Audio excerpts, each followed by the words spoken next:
Oke, selamat siang Pak Adianto. Ya, ada yang mau saya sampaikan. Mudah-mudahan materi ini bisa bermanfaat ya buat Pak Adi nanti pada saat mengemudi kalau mesti dijalankan ya. Ini adalah materi super driver skill ya. Yang pertama, driver pada saat mau melakukan pengiriman itu dia akan selalu mengecek kendaraan terlebih dahulu dengan menggunakan metode balok ya.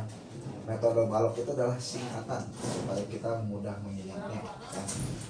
Yang dimana untuk huruf B nya itu adalah kita melakukan pemeriksaan bodi dan ban ya, ban pakai dan ban sedang, memastikan dalam keadaan kondisi baik ya dan siap pakai. Terus untuk huruf A nya pemeriksaan air radiator ya dan air whisper kita periksa. Terus untuk huruf L nya adalah pemeriksaan kelistrikan ya, mulai memeriksa lampu-lampu, lampu utama, lampu rem, lampu sen itu diperiksa terlebih dahulu ya sebelum kita melakukan pengiriman. Dan periksa air IQ ya. Untuk huruf O nya adalah pemeriksaan oli, pastikan tidak ada rembesan oli di bagian mesin, karter ya, kita cek dulu. Terus pastikan pelumasan minyak rem ya, minyak rem pastikan tidak ada rembesan di bagian trombol atau tidak ada bagian rembesan di master rem yang di bawah setir ya, itu pastikan dulu. Dan pastikan minyak rem masih batas ambang rekomendasi dari Mitsubishi ya. Kita lanjut ke huruf K. Huruf K itu adalah pemeriksaan kelengkapan ya, kelengkapan seperti dongkrak, segitiga, kursi roda, P3K ya. Untuk kelengkapan si driver pastikan tidak lupa untuk membawa SIM dan KTP ya. Oke, sampai di sini pertanyaan cukup. Oke, selanjut di sini adalah defensive driving ya, yang dimana driver itu selalu menjaga atau mengutamakan keselamatan ya. Defensive driving artinya perilaku pengemudi yang menerapkan metode safety driving sehingga mampu mengidentifikasi bahaya dengan mengambil resiko yang paling rendah ya. Contoh halnya pada saat kita mengemudi berarti kita harus jaga jarak aman ya. Itu contohnya supaya apa, pada saat ada kendaraan yang berhenti secara mendadak kita masih bisa menghindari. Apa tujuan dari defensif? Yang pertama adalah tidak menjadi penyebab kecelakaan, tidak menjadi pemicu kecelakaan, tidak terlibat dalam kecelakaan. Untuk poin yang pertama, tidak menjadi penyebab kecelakaan itu ada dua faktor. Yang pertama itu dari kendaraan, bisa saja karena ada kendala, biasanya ada terkendala di rem ya. Untuk yang kedua itu biasanya dari si pengemudi ya. Tidak menjadi pemicu kecelakaan, nah biasanya ini didominasi oleh si pengemudi ya. Bisa terjadi si pengemudinya salah ugal-ugalan atau kondisi dalam untuk memaksakan untuk jalan ya, atau si drivernya itu sedang mengecek peta karena tidak tahu kondisi jalan ya. Ini bisa memicu kecelakaan. Nah, tidak terlibat dalam kecelakaan yang biasanya si driver tidak jaga jarak aman saat berjalan ya. Oke, saya lanjut. Di sini ada contoh potensi sering terjadinya kecelakaan. Yang pertama adalah foto yang pertama ini, jalan yang menurun ya, berbelok-belok. Berarti kita pada saat menghadapi jalan seperti ini kita kurangi kecepatan. Pada saat kita mau masuk tikungan berarti kita selalu memberikan suatu tanda klakson supaya kendaraan yang dari lawan arah mengetahui bahwa ada kendaraan lain ya. Nah, ini yang paling bahaya ya, ras terkuat. Ini yang ras terkuat ini terkadang membingungkan si pengemudi ya, yang di belakang ini. Ya lampu sennya ke kiri, beloknya nggak tahu ke kanan. Ya, ini lagi. Nah, ini sering kejadian. Makanya pada saat kita menemukan hal yang seperti ini, kita antisipasi lebih baik kita memberikan suatu pelanggan yang sering gitu ya. Tahu menjaga jarak kita. Dengan jaga jarak, mengurangi kecepatannya, karena ada perbedaan antara pola pemikiran kaum perempuan dengan kaum laki-laki itu berjauh ya. Terus di pertigaan atau persimpangan kita biasakan untuk lebih antisipasi ya. Terus kurangi kecepatannya, kecepatan yang berlebihan ini bisa mengakibatkan kecelakaan ya. Nah di sini 5 langkah dasar defensif, ini dasarnya ya, dasarnya pada saat kita mengemudi itu supaya kita lebih hati-hati dan supaya kita selamat dalam perjalanan. Yaitu yang pertama, ini gabungan dari metode balok yang tadi. Yang pertama itu kita wajib memahami dinamika kendaraan ya. Terus selalu jaga jarak aman dengan mengemudi, selalu awasi kondisi sekitar, waspada blind spot, hindari distraksi dan paham arah jalan ya. Nah artinya saya akan artikan apa sih arti dari dinamika kendaraan ya. Dinamika kendaraan itu sama dengan fisiknya ya.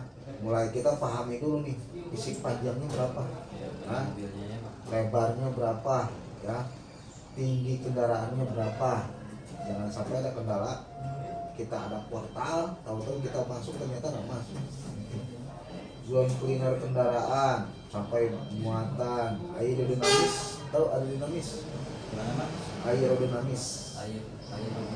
Nah, tahu nggak aerodinamis? Setir aerodinamis. Pernah nggak bawa kendaraan? Kita sudah belok tapi bannya belum belok.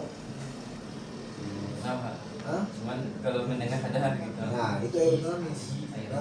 Jadi nggak pas ya, antara putaran setir dengan ban nggak pas, nggak sama. Berarti ada setengah lingkaran atau seperempat putaran itu kosong dia.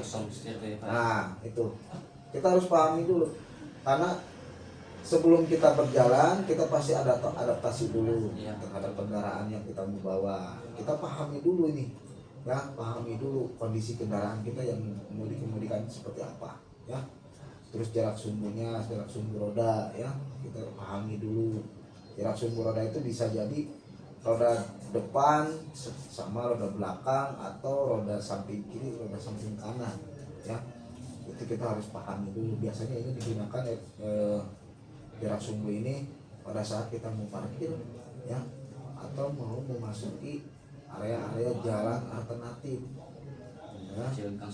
Nah jangan kira jalan sempit kita main masuk aja ya. Kalau kita sudah paham dengan kondisi kendaraan kita juga nggak berani kan. Nah, itu tujuannya. Nah di sini jaga jarak aman zona mengemudi itu kita menggunakan metode waktu ya. Kalau dulu ada dengan metode kecepatan ya, jaga jarak aman itu dengan kecepatan 30 km per jam. Kita jaga jarak amannya itu sekitar 15 meter ya. Kalau sekarang lebih akurat menggunakan dengan metode waktu ya, 1001, 1002. Caranya kita berhitung ya, berhitung seperti ini, menyebutkan ini 1001, 1002, 1003, 1004. Kenapa cara berhitung kita pada saat berbicara 1001 itu ada beberapa detik ya jedanya. Nah tuh ada beberapa detik, ada beberapa menit gitu. Kalau sampai 1004 itu kita berhitung dari 1001 sampai 1004 itu berapa menit kita berbicara seperti itu ya. Nah ini saya kasih ilustrasinya seperti ini.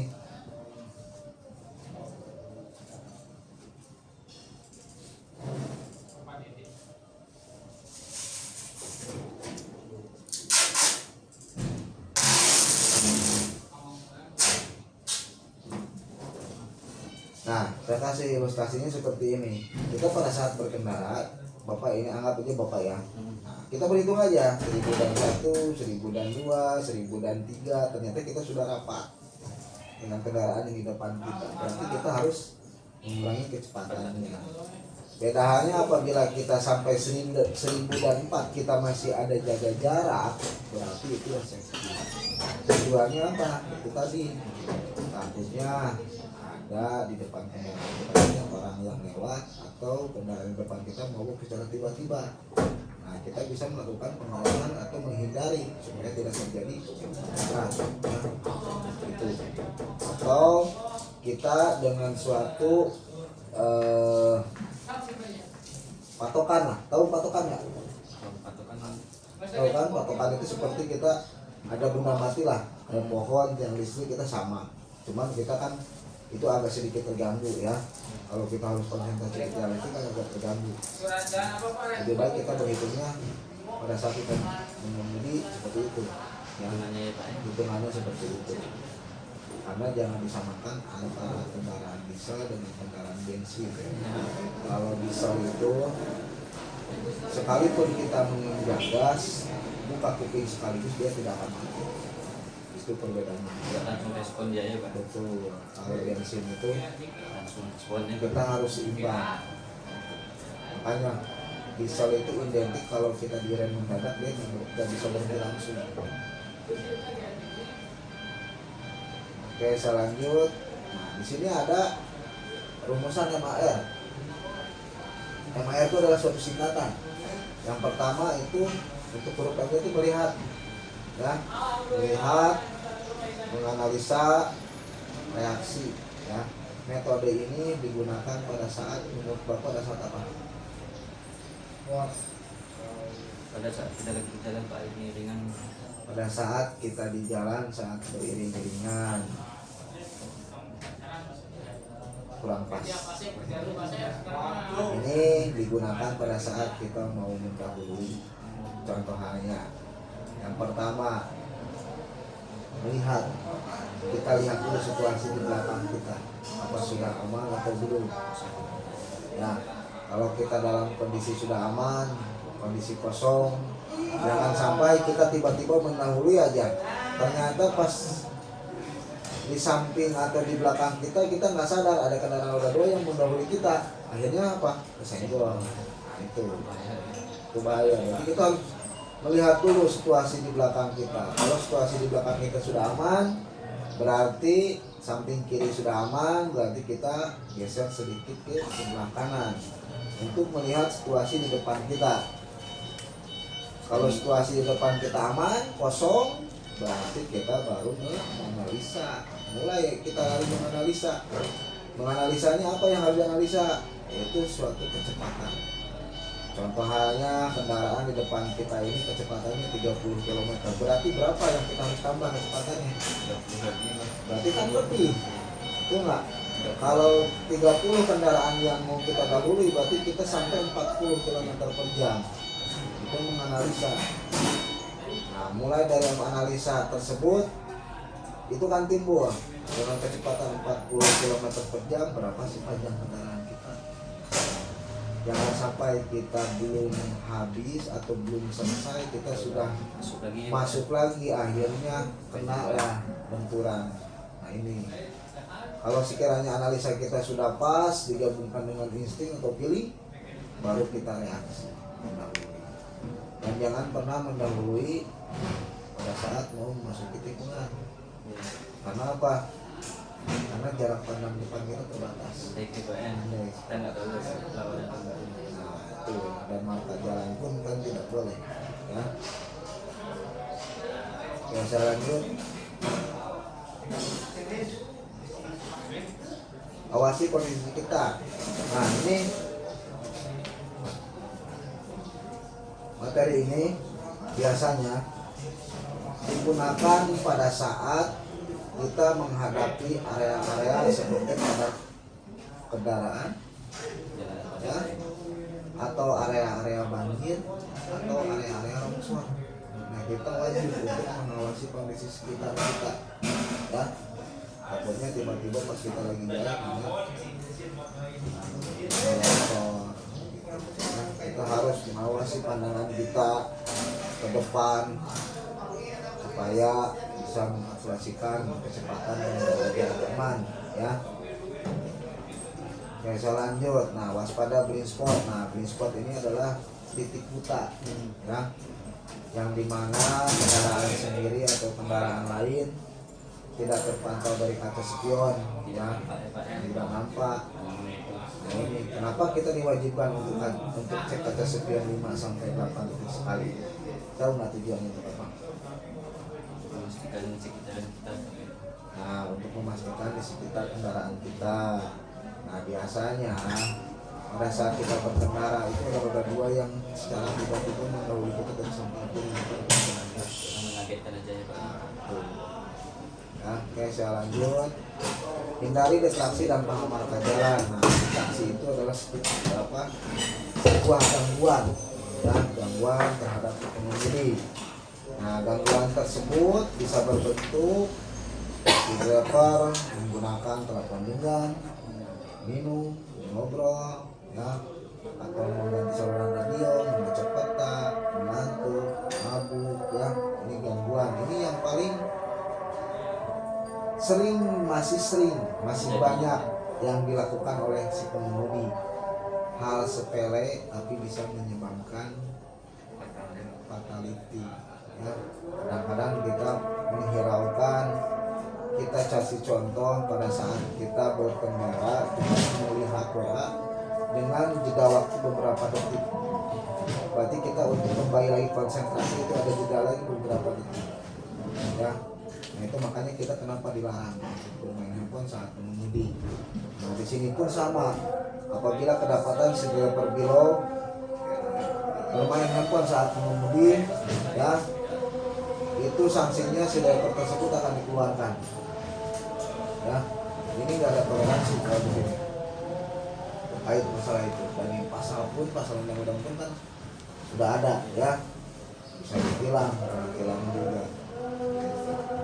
Nah, gangguan itu ada 3 tipe, ada tiga jenis.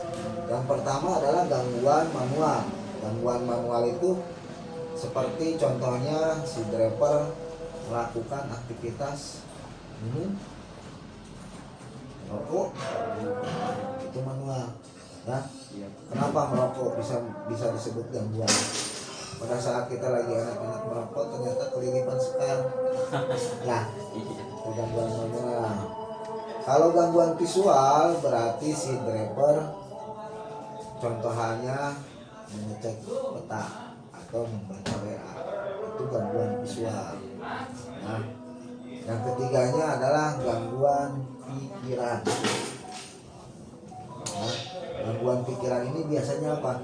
Si driver sebelum berangkat kerja dia ada problem permasalahan seperti permasalahan rumah tangga ataupun hal-hal yang lain, atau pada saat si driver sedang berkendara dia mendapatkan kabar yang kurang enak, ya, dari sana keluarga atau dari ini bisa mengakibatkan aksiden.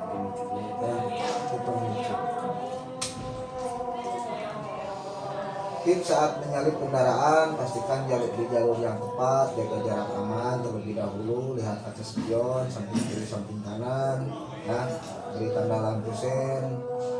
Pada saat mendahului berarti berikan klakson, ya. Jangan menyalip di tanjakan atau di tikungan, ya.